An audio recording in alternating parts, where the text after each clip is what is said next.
IPL season 2025 భాగంగా match number 43 అయితే చెపాక్ వేదికగా ఎస్ఆర్హెచ్ వర్సెస్ సిఎస్కే అయితే తలబడబోతున్నాయి. ఈ మ్యాచ్ అయితే ఒక డెడ్ రబ్బర్ లాంటిది. ఎందుకంటే ఈ మ్యాచ్ గెలిస్తే ఏ టీంకే కానీ ప్రయోజనం లేదు. రెండు టీములు almost out of the tournament లాగా కనిపిస్తూ ఉన్నాయి. ఇక ఈ మ్యాచ్లో జరగబోయే టాప్ 5 బ్యాటిల్స్ అవి మనం ఈ వీడియోలో తెలుసుకుందాం. ఇక లేట్ చేయకుండా let's get into the video. ముందుగా చూసినట్లయితే బ్యాటిల్ నెంబర్ 1 విషయానికి వస్తే ఎంఎస్ ధోని వర్సెస్ హర్షల్ పటేల్. ఈ బ్యాటిల్ అయితే డెప్త్ బౌలింగ్లో ఎక్స్ట్రాడినరీ కొనసాగబోతుంది. ముందుగా వీళ్ళిద్దరి మధ్యన స్టాట్స్ చూసుకుంటే ఇప్పటివరకు 33 బాళ్లలో పార్టిసిపేట్ చేయగా 25 రన్లు కొట్టగలిగాడు. స్ట్రైక్ రేట్ చూస్తే 75.8గా ఉంది. యావరేజ్ చూస్తే 8.3గా ఉంది. అలానే 3 సార్లు అవుట్ చేశాడు. మెయిన్లీ హర్షల్ పటేల్ డెప్త్ బౌలింగ్లో అతడు స్లోర్ వన్స్ బాగా యూస్ చేస్తాడు. అలానే బౌన్సర్లు కూడా బాగా వేయగలుగుతాడు. అలానే యార్కర్లు కూడా ప్రాపర్గా నెయిల్ చేయగలుగుతాడు. కాబట్టి ఆ బాల్ స్లోర్ వన్ వేసినప్పుడు హర్షల్ పటేల్ది కొంచెం డిప్ అవుతుంది. కొంచెం బౌన్స్ అనేది కొంచెం ముందే పడిపోతుంది బ్యాటర్ ఎక్స్పెక్ట్ చేసిన దానికన్నా. కాబట్టి ఎంఎస్ ధోని అయితే తన బౌలింగ్లో చాలా వరకు స్ట్రగుల్ అయ్యాడు. మెయిన్లీ మనం ఆ స్ట్రైక్ రేట్ చూస్తేనే అర్థమైపోతుంది. T20 క్రికెట్లో ఎంఎస్ ధోని అది కూడా డెప్త్ బౌలింగ్లో 75 స్ట్రైక్ రేట్ మెయింటైన్ చేశా అంటే ఆ బౌలర్ ఎంతో టఫ్గా వేసింటే కానీ ఎంఎస్ ధోని కేవలం 75 స్ట్రైక్ రేట్తో ఆగిపోడు. ఇక బ్యాటిల్ నెంబర్ 2 విషయానికి వస్తే henry Klaasen versus Matheesha Pathirana. వీరిద్దరి మధ్యన స్టార్ట్స్ చూసుకుంటే ఇప్పటివరకు 14 బాళ్లలో పార్టిసిపేట్ చేయగా అందులో 23 రన్లు కొట్టాడు. స్ట్రైక్ రేట్ చూస్తే 164.3గా ఉంది. యావరేజ్ చూస్తే 7.7గా ఉంది. అలానే మతీష పత్రానా హెన్రీ క్లాసెన్ని 3 సార్లు అవుట్ చేశాడు.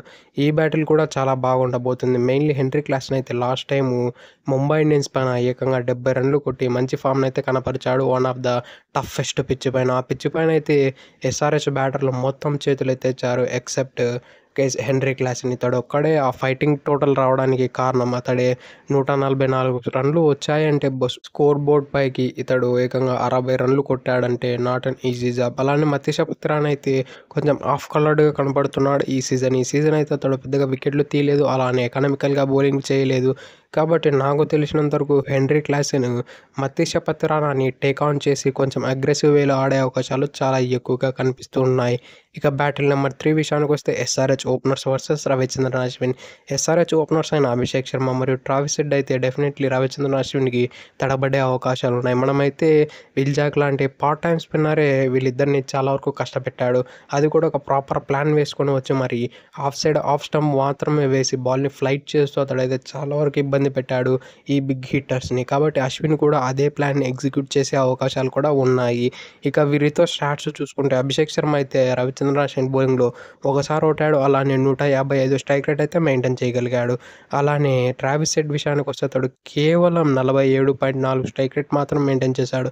ఇప్పటివరకు 19 బాల్ ఆడితే అందులో కేవలం 9 రన్లు కొట్టగలిగాడు ట్రావిస్ హెడ్ అశ్విన్ బౌలింగ్లో. అశ్విన్ అయితే కొంచెం హెడ్ ఉండే అవకాశాలు ఉన్నాయి వీళ్ళిద్దరికి. అందులో చెపాక్ పిచ్ అనేది కొంచెం టర్నింగ్ ట్రాక్ ఉంటుంది. కాబట్టి డెఫినెట్లీ రవిచంద్రన్ అశ్విన్ వీళ్ళిద్దరిని డామినేట్ చేయబోతున్నాడు రేపు జరగబోయే మ్యాచ్లో. ఇక బ్యాటిల్ నెంబర్ 4 విషయానికి వస్తే రచిన్ రవీంద్ర వర్సెస్ మొహమ్మద్ షమి. వీరిద్దరి మధ్యన కూడా చాలా మంచిగా జరగబోతుంది బ్యాటిల్ అయితే. మెయిన్లీ వీళ్ళిద్దరు అయితే T20స్లో ఇప్పటివరకు అసలే పార్టిసిపేట్ చేయలేదు. ఫ్రాంచైజీ లీగ్స్లో పార్టిసిపేట్ చేయలేదు. అలానే ఇంటర్నేషనల్ లీగ్స్లో కూడా ఎక్కడే కానీ పార్టిసిపేట్ చేయలేదు వీళ్ళిద్దరు.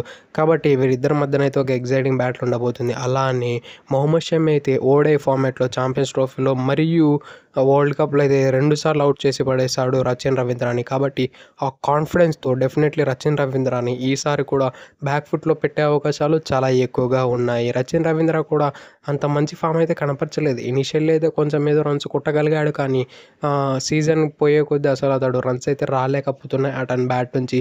ఇఫ్ ఇన్ కేసు ఇతని ప్లేస్లో డెవెన్ కాన్వే వచ్చినా కూడా ఈ మ్యాచ్లో మనం ఆశ్చర్యపోనక్కర్లేదు. ఒక బ్యాటిల్ నెంబర్ 5 విషయానికి వస్తే శివం దుబే వర్సెస్ నిషాన్ అన్సారీ. ఇది కూడా చాలా బాగా ఉండబోతుంది. నిషాన్ అన్సారీ అయితే ఒక యంగ్ లెగ్ స్పిన్నర్. ఇతడు కూడా చాలా మంచిగా వేస్తున్నాడు. ఆ బాల్ని నీట్గా ఫ్లై చేస్తున్నాడు. అలానే ఆ రెవల్యూషన్స్ ఇస్తున్నాడు. బాల్ అయితే ప్రాపర్గా స్పిన్ అవుతుంది ఇన్ ద ఎయిర్ మరియు ఆఫ్ ద పిచ్. కాబట్టి డెఫినెట్లీ శివం దుబేకి అయితే ఇది కొంచెం క్రిటికల్గా మారే అవకాశాలు ఉన్నాయి. ఈవెన్ శివం దుబే కూడా రీసెంట్గా ఎంఐతో జరిగిన మ్యాచ్లో అయితే బీభత్సమైన నాక్ ఆడాడు. మెయిన్లీ వాళ్ళ టాప్ బౌలర్స్ అని మొత్తం ఉతికారేశాడు. కాబట్టి ఇక్కడ అదే కాన్ఫిడెన్స్తో కొంచెం ఆడే అవకాశాలు ఉన్నాయి. ఈవెన్ అక్కడ అడ్వాంటేజ్ ఏమిటంటే అతనికి హోమ్ గ్రౌండ్ ముంబై ఇండియన్స్ది కాబట్టి అక్కడ కొంచెం ఈజీ అయి ఉండవచ్చు ఆ గ్రౌండ్ అడ్వాంటేజ్ వల్ల. ఇక్కడ కూడా హోమ్ గ్రౌండ్, ఇక్కడ కూడా అతడు గత 5 ఏళ్ళుగా ఆడుతున్నాడు కాబట్టి ఇది కూడా కొంచెం అలవాటు అయ్యి ఉంటుంది కాబట్టి ఇక్కడ కూడా నీషాన్ అన్సారీని కొంచెం బ్యాక్ ఫుట్లో పెట్టవచ్చు. నీషాన్ అన్సారీ కొంచెం తెలివిగా మరియు అతని స్కిల్ సెట్ మొత్తం యూజ్ చేశాడంటే శివం దుబే ఎందుకు పనికిరాడు? ఎందుకంటే అక్కడ స్పిన్కు ఎక్కువ ఆఫ్ ఫ్రంట్ ఉంది చెపాక్ పిచ్లో. ఎందుకంటే వీళ్ళు గత ఈ సీజన్ మొత్తం చూసాం, వాళ్ళు 180 కన్నా ఎక్కువ రన్స్ను చేయలేదు కాబట్టి వీళ్ళు 100కి 200% బౌలింగ్ పిచ్చెసే ఇస్తారు. కాబట్టి నీషాన్ అన్సారీ కొంచెం తెలివిగా ప్రవర్తిస్తే డెఫినెట్లీ అతడు శివం దుబేనే కాదు ఆల్మోస్ట్ సిఎస్కే టీంని మొత్తం బ్యాక్ ఫుట్లో పెట్టేయవచ్చు. That's it for today. ఇలాంటి మరెన్నో వీడియోల కోసం మన ఛానల్ సబ్స్క్రైబ్ చేసి డైలీ ఫాలో కానీ. Thank you for it. Have a nice day.